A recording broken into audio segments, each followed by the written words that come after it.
O nosso tema hoje é muito instigante, muito polêmico e também, por que não dizer, né, bastante complexo. Nós vamos falar sobre os precedentes judiciais. Obviamente, há necessidade de falarmos de temas que são correlatos, que são relacionados, até porque muitos dos institutos que serão comentados geram divergência na prática, na doutrina, quanto a serem ou não serem precedentes judiciais, por exemplo, né? Eu já disse num vídeo anterior, uma das grandes novidades do direito em geral nos últimos anos foi o reconhecimento da eficácia normativa dos princípios. E a outra grande novidade no direito brasileiro, novidade que eu digo não é a partir do Código de 2015, mas, por exemplo, se fôssemos marcar uma data, seria a partir efetivamente de 1993, é a questão do efeito vinculante de determinadas decisões judiciais. Então, o nosso objetivo é estudar esse tema, conhecer, levantar pontos críticos, né? Vou trazer aqui críticas de autores importantes sobre a questão e conhecemos a sua operacionalização no âmbito do processo civil. É isso que eu tenho por objetivo em relação aos próximos vídeos relacionados a este tema. Muito bem, o tema dos precedentes judiciais está inserido nessa ideia de pensar se existe um sistema brasileiro de precedentes judiciais. Muitos falam uma comunalização do direito brasileiro, uma aproximação da common law, uma influência da common law, ou se nós criamos ou incrementamos apenas um sistema de criação de teses judiciais, de teses jurídicas, né? Esse já não deixa de ser um ponto crítico sobre a questão. Seria o sistema brasileiro um mero sistema de criação e de aplicação de teses jurídicas ou seria efetivamente um sistema de precedentes judiciais, né? Eu tenho dito em muitas oportunidades que este tema é da teoria geral do direito, é da filosofia do direito, é um tema absolutamente amplo, então você tem que estudar sob todas as perspectivas, né? A questão dos precedentes. Mas a grande razão pela qual estou aqui gravando esta aula é pelo fato de sua aplicabilidade ao sistema processual. Você, operador do direito, precisa saber como manusear esse sistema de precedentes, porque existindo ou não existindo, ou existindo o sistema brasileiro de precedentes, você precisa saber como vai se dar a sua operacionalização na prática. Então, este é o meu objetivo, essa é a nossa ideia, né? Tudo passa por um difícil equilíbrio entre a necessidade de segurança jurídica, ou seja, maior previsibilidade do resultado da atuação do Poder Judiciário, previsibilidade da atuação do Poder Judiciário, mas sem um engessamento, né? Ou seja, garantir-se segurança jurídica, mas conciliando e com a possibilidade de que o direito brasileiro, que o ordenamento jurídico brasileiro possa continuar evoluindo, possa continuar sua adaptação aos casos concretos, né? Sobretudo em face das peculiaridades que cada caso apresenta. É muito recorrente entre nós a frase: cada caso é um caso. Bem, isso é verdade, não deixa de ser verdade, porém, o direito mudou bastante, né? Existem as causas repetitivas. Você que estuda processo precisa prestar atenção para o fato da existência não apenas de causas parcialmente idênticas, totalmente idênticas, ou seja, problemas de litispendência, de conexão, de coisa julgada, mas também o problema de demandas repetitivas, aquelas demandas no bojo das quais há discussão de uma mesma questão de direito. Uma mesma questão de direito que se replica, que é objeto de incidência numa gama enorme de processos. Eu dou um exemplo aqui concreto, real, importante, a questão dos efeitos jurídicos da união homoafetiva. Nós sabemos como isso era objeto de discussão no âmbito dos cartórios do registro civis, no âmbito dos processos de inventário, no âmbito de ações para o reconhecimento de uma união estável, para a decretação da dissolução da união estável, ou seja, efeitos processuais e extraprocessuais, aspectos que precisam ser efetivamente equacionados pelo Poder Judiciário. Aí vem uma decisão do Supremo, né, com eficácia erga omnes e com efeito vinculante, como determina a Constituição Federal. Ou seja, a tese jurídica ali construída precisa efetivamente ser aplicada em todos os processos. Não pode haver uma absoluta liberdade judicial para decidir contra o entendimento que foi fixado no âmbito do Supremo Tribunal Federal sobre esta questão. Ok? Então, nós estamos estudando uma realidade com efeitos práticos muito importantes. Trago aqui uma citação da professora Teresa Arruda Alvim, do professor Bruno Dantas, renomados juristas, né? Algumas vezes, apontar-se para um precedente era obviamente uma forma de ser justo. Por que ser justo? Porque tratar igualmente os casos análogos, os casos semelhantes, né? Uma isonomia de aplicação do direito, uma isonomia de tratamento por parte do Poder Judiciário. Só que, olha o risco, em outras vezes eu tinha a certeza de que era o caminho do covarde ou uma desculpa para a inércia, né? Sobretudo, Neil Duxbury, é uma citação aqui de uma das obras mais clássicas sobre o sistema de precedentes no direito inglês, que nos leva a refletir sobre essa ponderação de segurança, de evolução do direito. O que não pode haver é o fato da existência de um precedente e ele ser invocado sem uma devida análise do caso concreto, né, análise para o fim ou não de uma distinção do caso concreto e uma preguiça argumentativa, né? Claro que a fundamentação pode ser menor no caso da existência de um precedente, menor quanto à tese jurídica que ali vai ser aplicada, porém, não menor quanto ao esforço necessário para saber se há uma similitude fática, se nós estamos tratando efetivamente de uma mesma questão. Este é o ponto, este é o difícil equilíbrio. E também um equilíbrio, né, entre, nós sabemos, a necessária independência da magistratura, a independência do juiz, e a questão da vinculação ou não do juiz. Né, se o juiz está vinculado a um sistema de precedentes, como que isso se concilia com a ideia da sua independência dos magistrados, né, que devem obediência à lei. Aliás, aqui eu faço uma interrupção. Obediência ao direito, né? O juiz não deve apenas obediência a um texto, obediência ao direito que tem múltiplas fontes, mas, sobretudo, à lei, à doutrina e à jurisprudência. O fenômeno jurídico é muito maior do que um fenômeno legislativo. O direito, a norma não se confunde com um texto.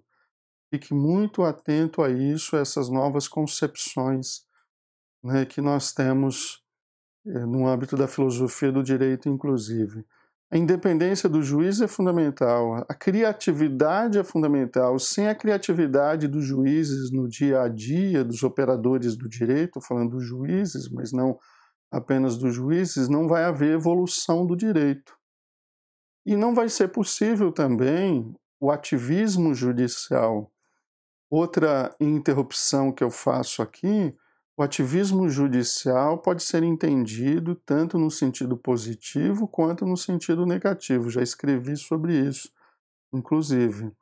Mas um ativismo judicial no sentido de uma efetivação de direitos fundamentais, que obedeça ao comando de efetivação do parágrafo 1º do artigo 5º da Constituição Federal, é extremamente importante. Então, estou falando aqui num bom sentido, não num sentido crítico de ativismo judicial, que pode ser também objeto da nossa reflexão. Pois bem, se de um lado a independência é um valor importante, a questão da segurança jurídica também é, da previsibilidade das decisões judiciais, estabilidade da jurisprudência. Não tem sentido uma constante alteração do posicionamento, sobretudo quando nós pensamos em cortes superiores. Então esse é o difícil caminho, esta é a difícil harmonização, né? Difícil harmonização. Lembrar que a isonomia ela é um grande valor, mas a isonomia não é necessariamente tratar todo mundo igualmente. A isonomia é material e não meramente formal. A isonomia consiste em tratar igualmente os iguais e fazer as devidas e necessárias distinções. Este é o ponto. Quando falamos em isonomia, portanto, vamos sempre lembrar, mesmo você que não dá aula de processo, que não é um professor de processo, não deixe de analisar a isonomia do ponto de vista do tratamento judicial. Não só a isonomia perante o texto legislativo. A isonomia que decorre de um tratamento judicial semelhante, idêntico em alguns casos, para aqueles que estão em posição semelhante, né? O princípio da igualdade vincula de início o legislativo, elaborar leis para evitar as discriminações indevidas. Porém, no momento em que elabora a lei, em seguida o seu aplicador, esse é o dado. O aplicador do direito, seja o poder executivo, seja o poder judiciário, que exerce ao final e substitutivamente tal função com grau de definitividade. Então a isonomia vincula o executivo, vincula o judiciário. Por sinal, nesta nossa saga aqui de estudar o efeito vinculante, nós vamos ver que o efeito vinculante direto, os chamados precedentes judiciais, se dá em relação aos órgãos do Poder Judiciário e em relação à administração pública. Não é à toa, né, que nós devemos, então, pensar que a isonomia vincula o legislativo, mas vincula o executivo e o judiciário também. Né? Fenomenal esta citação, esta frase da Patrícia Gomes Teixeira. Bom, o grande problema nosso nos últimos anos, eu dizia isso para você, né, é a questão de como evoluiu o sistema jurídico brasileiro nos últimos anos. E os problemas decorrentes dessa evolução, as questões, né, que surgem em decorrência desta evolução. Sobretudo após a Constituição Federal de 88, o sistema jurídico brasileiro tornou-se um sistema muito mais aberto, muito mais flexível.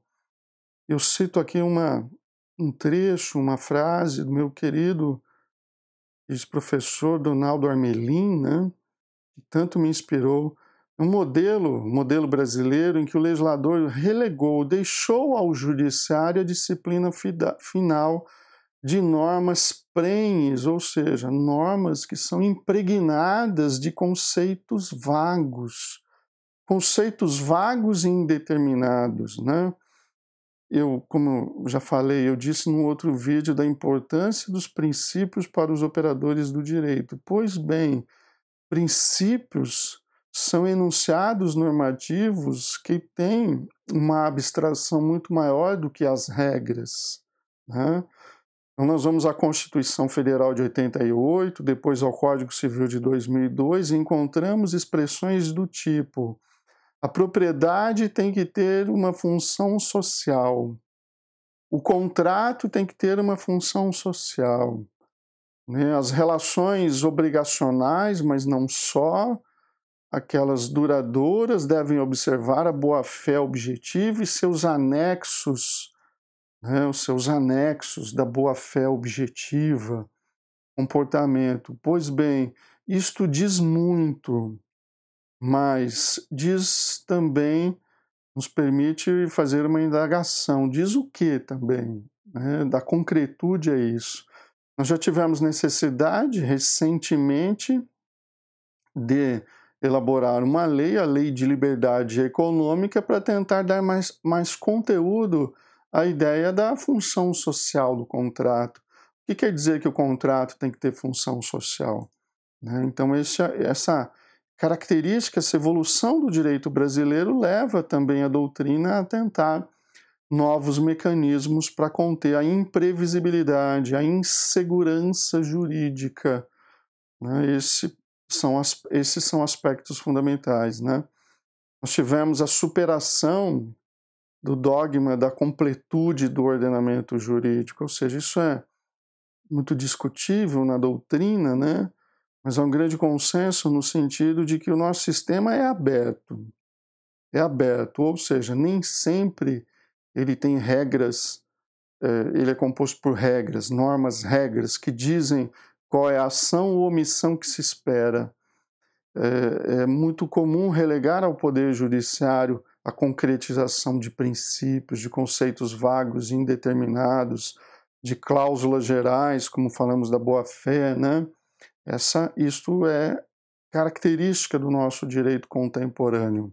Agora, para você compreender melhor a evolução do direito brasileiro, você tem que compreender também um aspecto da evolução da filosofia do direito, da teoria geral do direito.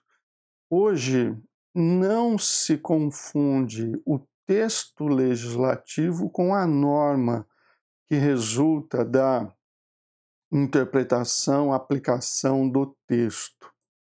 Pois bem, eu faço um destaque aqui, né? Esse é um ponto da filosofia do direito, da teoria geral do direito.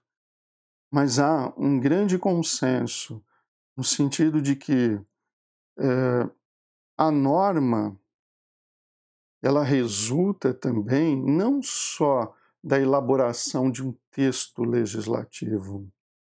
Aquele é um processo inicial da elaboração da norma. Eu não posso confundir o texto legislativo com a norma, até porque a doutrina aponta: existe texto sem norma e norma sem texto. Muito se discute. O preâmbulo da Constituição Federal é um texto, e aí se faz uma pergunta: ele apresenta caráter normativo? Ou seja, tem eficácia normativa esse texto? Alguns respondem que sim, a maioria responde que não. Outro detalhe fundamental, eu costumava perguntar, e pergunto, dependendo do tema, eu pergunto para os meus alunos de onde se extrai, de qual texto se extrai a garantia do duplo grau de jurisdição, uma garantia que integra o contraditório. Pois bem, múltiplas respostas são possíveis, porque a garantia do duplo grau de jurisdição ela é extraída de diversos textos legislativos. No âmbito do processo civil, não necessariamente de um texto expresso. É claro, nós temos a Convenção Americana sobre Direitos Humanos, né, que lá prevê, então temos um texto. Nós temos a garantia do devido processo legal. Então, só há um devido processo legal se for garantido o direito de recorrer para uma instância superior. Pois bem, podemos extrair daí.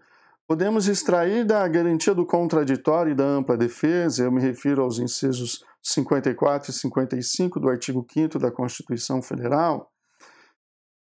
Nós podemos extrair do Código de Processo Civil, quando o artigo 1009 do Código diz que da sentença caberá apelação, mas são diversos textos dos quais se extrai uma norma fundamental do processo civil, a garantia de recorrer de uma decisão para um órgão hierarquicamente superior, pelo menos uma garantia de recorribilidade no sentido vertical, que é um dos aspectos do devido, que é um dos aspectos dessa garantia, né? Muito bem, é isso que você precisa entender, então, voltando aqui ao nosso ponto. Perceba bem que o judiciário ele não cria texto. Veja, o papel ativo do Poder Judiciário não é na criação de textos legislativos, lei neste sentido. O Judiciário tem um papel ativo na criação ou na identificação das normas. Normas, princípios, normas, regras. Este é o papel ativo. Como diz o professor, aliás, norma jurídica composta por princípios e por regras. Como diz o ex-ministro do Supremo Tribunal Federal, Eros Grau, importante jurista brasileiro, né? Ele diz assim, um texto legislativo é como uma partitura de uma música. Você está diante de uma partitura, você não está diante da música. Sem a partitura é um caminho para a música. O texto legislativo é um caminho para a norma, né? Aliás, você joga uma partitura para um determinado músico, ele extrai uma música dali, não com a mesma qualidade de outro músico, né? Por isso, nós precisamos saber quem são os verdadeiros, legítimos e autênticos intérpretes da Constituição Federal, né? Isso é um ponto fundamental. Pois bem, existem no direito inúmeras técnicas, e aqui eu vou falar do direito processual civil, inúmeras técnicas que são relacionadas à uniformização da interpretação, aplicação do direito, né? Na filosofia se discute se há diferença entre estes momentos interpretar e aplicar, ou se a interpretação ocorre no exato momento da aplicação, são fenômenos que não podem ser cindidos, né? Esse é um ponto também da filosofia do direito. Mas existem inúmeras técnicas utilizadas pelo direito para uniformizar a interpretação / aplicação do direito. Inúmeras técnicas, não são poucas. E o objetivo é fazer com que você reconheça a existência dessas técnicas, reconheça o papel do Código de 2015 na evolução das técnicas relacionadas à uniformização da interpretação e aplicação do direito. Ok? Eu vou deixar a continuidade para o próximo vídeo. Até lá.